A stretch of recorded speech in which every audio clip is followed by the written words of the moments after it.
జ్ఞానయోగం. జ్ఞానం వికసించిన యోగి సమస్త ప్రాణికోటిని తనలోనూ భగవంతునిలోనూ చూడగలుగుతాడని అంటున్నాడు పరమాత్మ.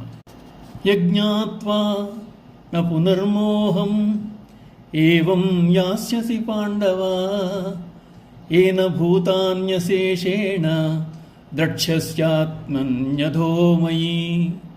అర్జున, ఏ తత్వజ్ఞానమును తెలుసుకున్నతో తిరిగి వ్యామోహము చెందవో, ఏ జ్ఞానముతో సమస్త ప్రాణులను నీలో సంపూర్ణముగా చూడగలవో, నాయందును దర్శించగలవో, అట్టి జ్ఞానము తత్వవేత్తల నుండి తెలుసుకును.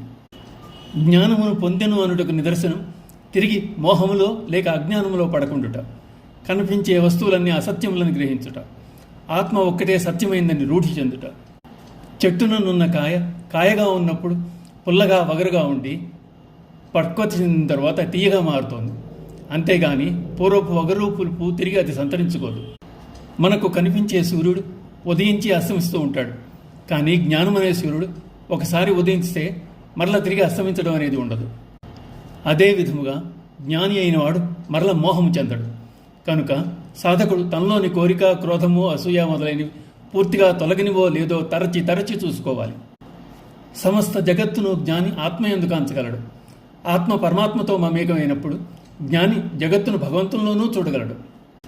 అపిచేతసి పాపేభ్యః సర్వేభ్యః పాపకృత్తమః సర్వం జ్ఞానప్లవేనైవ వృజినం సంతరిష్యసి.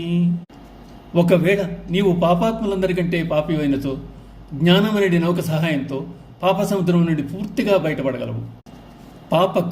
పాపకృత్తరః పాపకృత్తమః అనగా పాపం చేయుట, పాపం అధికముగా చేయుట, పాపం తీవ్రముగా చేయుట అని పాప తీవ్రత వ్యక్తం గావించబడుతోంది.